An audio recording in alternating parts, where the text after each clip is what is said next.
Hey everybody, welcome to the Toilet Philosopher. That's right, the Toilet Philosopher. Where else can you get deep thoughts while, taking care of business? Today we're diving into some of the weirdest superstitions from around the world. We're talking about those quirky beliefs that make you go, wait, what? From broken mirrors to black cats, every culture has its own unique beliefs. But some of these superstitions are downright bizarre. Let's explore them together. Ready to be amazed? Let's get started. Alright, first up, we're heading over to Italy, the land of pasta, pizza, and apparently a serious aversion to the number 17. Yes, you heard that right.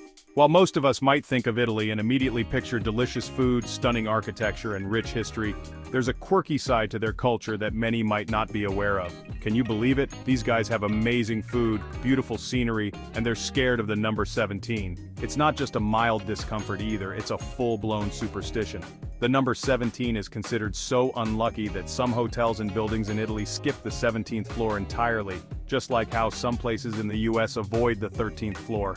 It's like their version of Friday the 13th, but instead of Jason Voorhees, they got, well, just bad luck.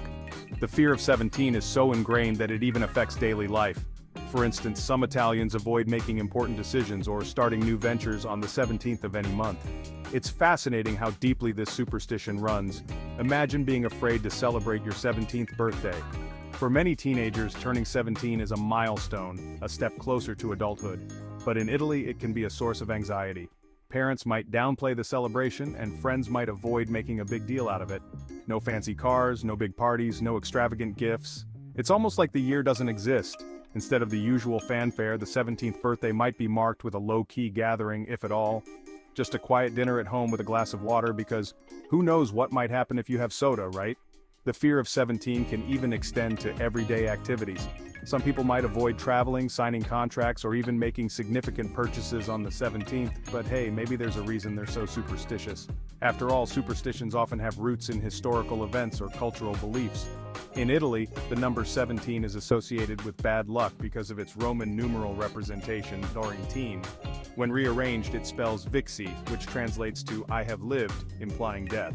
So next time you're in Italy, keep an eye out for the number 17, and see how it subtly influences the culture around you. Next, we're jetting off to Japan, the land of the rising sun, sushi, and some seriously strict chopstick etiquette. Japan is a country rich in culture and tradition, and one of the most fascinating aspects of dining here is the proper use of chopsticks. It's not just about picking up food, it's an art form that requires respect and understanding. Now, I love sushi as much as the next guy, but in Japan, you gotta be careful how you handle those chopsticks. It's not just about enjoying the delicious food, it's about showing respect to the culture and the people around you. Mishandling chopsticks can be seen as rude or even offensive. Sticking them upright in your rice is a huge no-no. This seemingly innocent act can actually be quite shocking to those who understand its significance. Apparently, it's like inviting the Grim Reaper to dinner. This is because the image of chopsticks standing upright in rice is eerily similar to a traditional funeral practice. See, it resembles a funeral ritual where incense sticks are placed upright in sand. This ritual is a solemn moment of respect for the deceased, and mimicking it at the dinner table is considered extremely disrespectful.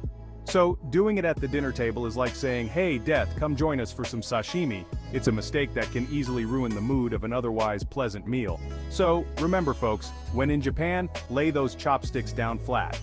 Placing them horizontally on your dish or on a chopstick rest is the proper way to go. This small gesture shows that you respect the dining customs and the people you're sharing the meal with. Now, let's hop on over to Russia, the land of vodka, bears, and apparently, a serious aversion to whistling indoors. That's right, in Russia, whistling indoors is like cursing. They believe it brings bad luck, especially when it comes to money. Imagine that, you're just walking around your house whistling a happy tune, and suddenly, BAM! Your money flies out the window.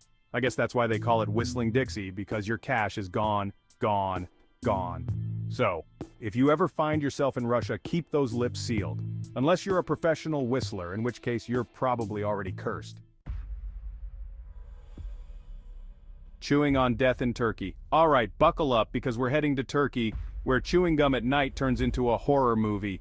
You heard that right, folks. In Turkey, they believe that if you chew gum at night, it magically transforms into the flesh of the dead. I know, it sounds crazy. But hey, who are we to judge? Maybe they're on to something. I mean, have you ever chewed gum for so long that it starts to taste a little off? So, next time you're in Turkey and craving a late-night snack, maybe stick to some Turkish delight instead, just to be safe. Tuesday the 13th in Spain. Now, most people are afraid of Friday the 13th, but in Spain, they've got their own version. Tuesday the 13th. That's right, Tuesday the 13th, or Martes as we call it, is considered a day of bad luck. Why Tuesday? Well, apparently it's all because of Mars, the Roman god of war. You see, Martes is derived from Mars, and nobody wants to mess with the god of war, right? So if you're planning a trip to Spain, maybe avoid scheduling anything important on a Tuesday the 13th. Just to be on the safe side. Sweeping away fortune in Nigeria. Now let's head over to Nigeria, where they take their cleanliness seriously, but not at night. That's right, in Nigeria, sweeping your home at night is a big no-no. They believe it sweeps away your wealth and good fortune. Imagine that, you're just trying to keep your house clean, and you end up broke. I guess the lesson here is, if you're going to procrastinate on your chores, do it during the day. So if you're ever in Nigeria and feeling the urge to sweep at night, maybe just grab a dustpan and brush instead. Alright, next up, we're heading to South Korea, the land of K-pop, kimchi, and apparently a fear of fans. Yes, you heard that right. South Korea is a country rich in culture and modernity, but it also harbors some unique beliefs that might surprise you. I'm talking about regular, everyday fans that keep you cool. These are the same fans you might have in your own home, the ones you turn on during a hot summer day to get some relief from the heat. Now, I'm not talking about those crazy fans who chase after celebrities. Those fans are a whole different story and have their own kind of intensity. No, we're focusing on the electric fans you use to cool down. You see, in South Korea, they believe that sleeping with a fan on in a closed room can be fatal. They call it fan death. This belief is so widespread that it has even influenced the design of fans sold in the country, many of which come with timers to ensure they turn off automatically. I know it sounds crazy, but hey, maybe they're on to something.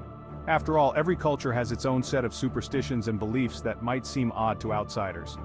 In South Korea, fan death is taken quite seriously by many. I mean, have you ever woken up with a stiff neck from a fan blowing directly on you? It might not be fatal, but it's definitely uncomfortable. Some people believe that the fan can cause hypothermia or even suffocation by circulating stale air. So, if you're ever in South Korea and feeling a little warm at night, maybe just crack a window instead. It's a simple solution that respects local beliefs and keeps you cool. Plus, you get to experience the night air of a beautiful country. Whether you believe in fan death or not, it's always interesting to learn about the unique aspects of different cultures. Knitting in the winter in Iceland. Let's head over to Iceland, the land of glaciers, volcanoes, and apparently some seriously superstitious knitters. That's right, in Iceland they believe that knitting on your doorstep will prolong winter. Imagine that, you're just trying to enjoy the fresh air and knit a scarf, and you end up with 6 more months of snow. I guess the lesson here is, if you want spring to arrive on time, keep your knitting indoors. So if you're ever in Iceland and feeling crafty, maybe find a cozy spot by the fire to do your knitting, just to be safe. Snipping away luck in Egypt. Now let's take a trip to Egypt, the land of pyramids, pharaohs, and apparently a fear of idle scissors. That's right, in Egypt, opening and closing scissors without cutting anything is considered bad luck. Imagine that, you're just trying to get a feel for your new scissors, and you end up cursed. I guess the lesson here is, if you're going to play with scissors, make sure you have something to cut. So if you're ever in Egypt and feeling the urge to fidget with some scissors, maybe find a piece of paper to snip instead. Just to be safe. Nail biting in India. Finally, let's end our journey in India, the land of spices, Bollywood, and apparently a fear of nighttime nail clipping. That's right, in India, cutting your nails at night is considered bad luck. They believe it brings misfortune. Imagine that, you're just trying to get ready for bed, and you end up cursed. I guess the lesson here is, if you're going to clip your nails, do it during the day. So, if you're ever in India and feeling the urge to give yourself a manicure after dark, maybe just wait until the sun comes up. Just to be safe. And there you have it, some of the weirdest superstitions from around the world. Which one surprised you the most? Let us know in the comments below. Don't forget to like, share, and subscribe for more quirky content from the Toilet Philosopher. Until next time, keep those thoughts flowing.